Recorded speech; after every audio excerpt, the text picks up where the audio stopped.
မဝင်းရနာဖို့ဖြစ်ပါတယ်။ယခုလက်ရှိမကွေးမြို့မှာနေပါတယ်။သမီးက GED အောင်မြင်ထားတဲ့ကျောင်းသူတစ်ယောက်ဖြစ်ပြီးတော့အခုလက်ရှိမှာတော့ပညာရေးနဲ့ဝါသနာကိုဒီပြိုင်နဲ့လှုပ်ဆောင်နေတဲ့လူငယ်တစ်ယောက်ပါ။လူငယ်ဘဝမှာအများစုကမိကွန်းတစ်ခုကိုတွေ့ရတတ်ပါတယ်။ဝါသနာကိုဆက်လုပ်မလားပညာရေးကိုပဲအာရုံစိုက်မလားဆိုတာပါ။ဒါမဲ့သမီးအတွက်တော့ဒီနှစ်ခုကရွေးချယ်ရမယ့်အရာတွေမဟုတ်ဘဲဒီပြိုင်နဲ့လုပ်နိုင်တဲ့အရာတွေဖြစ်တယ်လို့ယုံကြည်ပါတယ်။သမီးရဲ့ဝါသနာကတော့ဘောလုံးကစားခြင်းဖြစ်ပါတယ်။ဘောလုံးကစားရတာသမီးအတွက်ပျော်သက်မဟုတ်ဘဲကိုယုံကြည်မှုတည်ဆောက်ပေးတဲ့ဝါသနာတစ်ခုပါ။တချို့လူတွေကဝါသနာဦးစားပေးရင်ပညာရေးမကောင်းနိုင်ဘူးလို့ထင်ကြပါတယ်။ဒါမဲ့သမီးအတွေ့အကြုံရတော့အဲ့ဒါမမှန်ပါဘူး။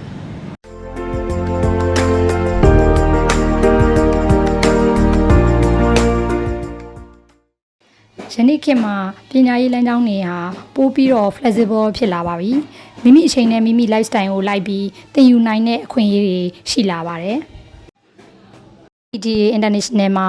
HND, HNC နဲ့ Foundation Program များကိုသင်ကြားပေးနေပါတယ်။ GED, IGCSE နဲ့ Grade 10အောင်မြင်ပြီးသားကျောင်းသားကျောင်းသူတွေဟာနိုင်ငံတကာအဆင့် HNC နဲ့ HND Program တွေကိုတက်ရောက်သင်ယူနိုင်မှာဖြစ်ပါတယ်။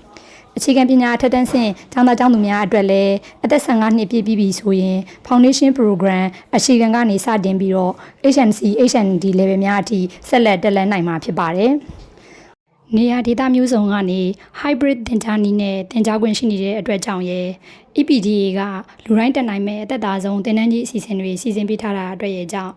နေရာဒေသမျိုးစုံကလူငယ်လေးတွေ IT engineer ဖြစ်နိုင်မှုအလတ်မဝေးတော့ပဲကိုယ့်အချိန်ကိုယ့်အလုပ်ကိုယ့်ဝါသနာနဲ့ကိုက်ညီစွာ UK IT engineer ဘွဲတွေကိုတက်ရောက်သင်ကြားနိုင်တော့မှာဖြစ်ပါတယ်။